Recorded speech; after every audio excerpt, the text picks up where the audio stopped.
आदाब दोस्तों। तो कैसे भी आप सब, आज हम देखने वाले हैं कि 11th क्लास के अंदर कितने सब्जेक्ट आते हैं। अब आप सब बच्चे 11th के अंदर जाने वाले हैं और बड़े परेशान होते हैं बच्चे जब 11th में जाते हैं। आगे एकदम से सब कुछ बदल जाता है।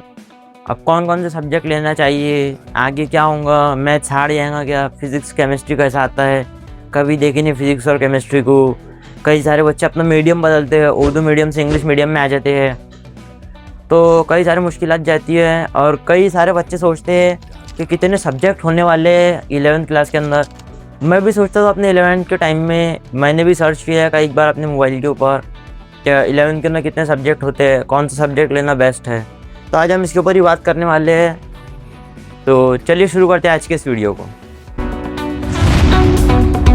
तो वेलकम आपका इस न्यू वीडियो के अंदर। और आज हम बात करने वाले हैं, अगर से आप 11th क्लास लेने वाले हो साइंस मीडियम, तो साइंस स्ट्रीम से, तो ये हो सकता है आपके लिए बड़ी काम की वीडियो।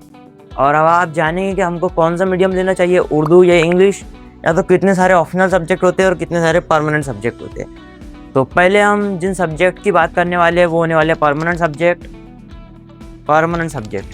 इंग्लिश। अब आप सोचेंगे इंग्लिश इतनी मैंडेटरी कर दी गई है महाराष्ट्र बोर्ड के अंदर। आप साइंस से हो, आप कॉमर्स से हो, या फिर आप आर्ट्स से, आपको तीनों के अंदर इंग्लिश आपको मिलेंगी। और इंग्लिश आपको कोई दूसरी लैंग्वेज से आप रिप्लेस नहीं कर सकते। इंग्लिश को आप कभी रिप्लेस नहीं कर सकते।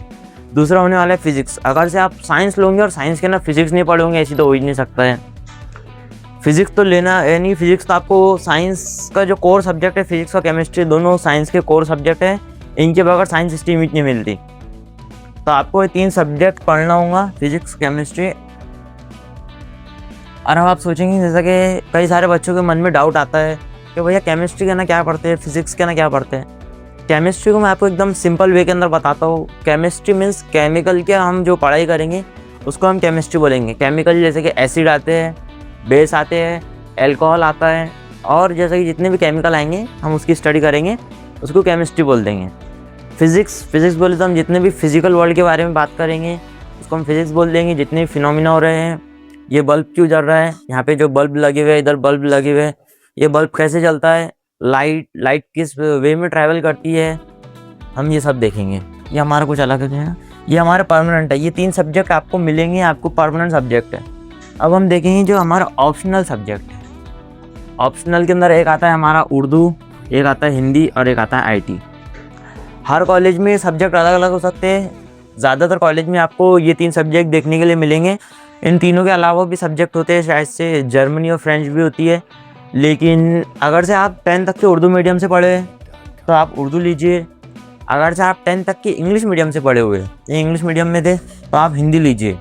और अगर से आपका परसेंटेज बढ़ाना है, कई सारे बच्चे होते हैं नए उर्दू पढ़नी है नए इंग्लिश, तो आप इंफॉर्मेशन टेक्नोलॉजी ले सकते हैं। इंफॉर्मेशन टेक्नोलॉजी का ना आपको जो 50 मार्क है वो आपको इंटरनल मिलेंगे, और जो 50 मार्क का पेपर होने वाला है।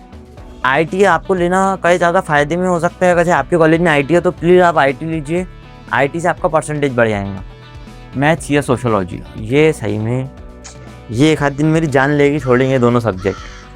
कई सारे बच्चों का सवाल आता है, भैया मैथ्स ले या सोशोलॉजी ले। मैथ्स लेंगे तो बोलते हैं 11 12 के ना फेल हो जाएंगे मैथ्स के ना, मैथ्स से डर लगता। सोशोलॉजी लेंगे तो सोशोलॉजी जो है वो बहुत ही ज़्यादा ऐसा सब्जेक्ट है जैसा कि अच्छा सब्जेक्ट है, लेकिन भाई मैथ्स तो मैथ्स है। अगर से आपको मैथ्स से डर लगता है तो आप टेंशन मत लीजिए। मैथ्स आपको मैं पढ़ाऊँगा 11th और 12th दोनों भी क्लास का। आप मैथ्स का तो टेंशन मत लीजिए।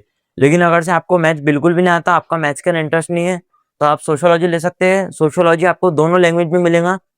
सोशोलॉजी आपको इंग्लिश में भी मिलेगा, सोशोलॉजी आपको उर्दू में भी मिलेगा। उर्दू और इंग्लिश दोनों में अवेलेबल रहेगा सोशोलॉजी। और ये भी बहुत कम कॉलेजेस में होता है।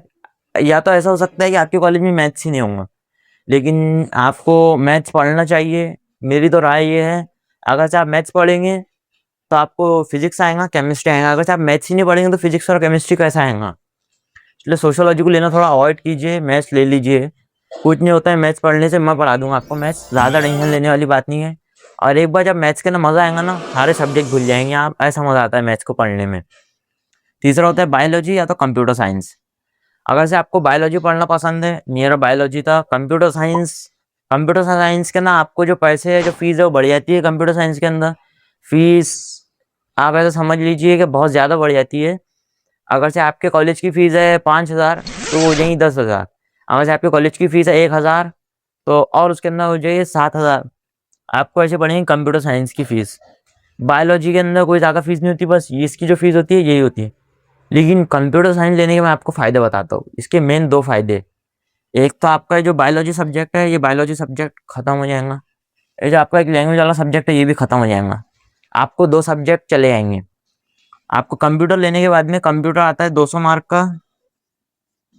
200 मार्क का, जो 200 में से आपके शायद से आपको 50 मार्क इंटरनल होते हैं और आपके 100 मार्क का पेपर होता है। कुछ अलग क्राइटेरिया होता है, लेकिन आपको इतनी बात ध्यान में रखना है, अगर से आपको बायोलॉजी पढ़ना पसंद नहीं है, आप आगे जाके कंप्यूटर साइंस का इंजीनियरिंग करने वाले हैं, तो आप कंप्यूटर साइंस ले लीजिए। आपका इस परसेंटेज बढ़ जाएगा।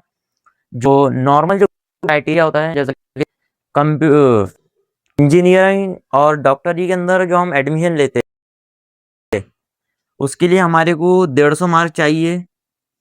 कोई भी 3 सब्जेक्ट के अंदर फिजिक्स, केमिस्ट्री और मैथ्स मिला के हमको 150 मार्क चाहिए। लेकिन कंप्यूटर साइंस लेंगे तो ये और ज़्यादा कम हो जाएंगे। कंप्यूटर साइंस लेंगे तो ये ऐसे 40 मार्क का हो जाता है ग्रुपिंग क्राइटेरिया, या तो उससे भी कम हो जाता है। तो उम्मीद है कि आपको ये सब कुछ समझ में आ चुका होगा। और अब हमें नेक्स्ट वीडियो किस टॉपिक के ऊपर बनानी चाहिए, क्या आर्ट्स के सब्जेक्ट समझाने चाहिए, आप हमको कमेंट में बताइए। और आपको और कोई इनके अलावा और कोई क्वेश्चन आ रहे होंगे तो भी हमको कमेंट में लिखिए।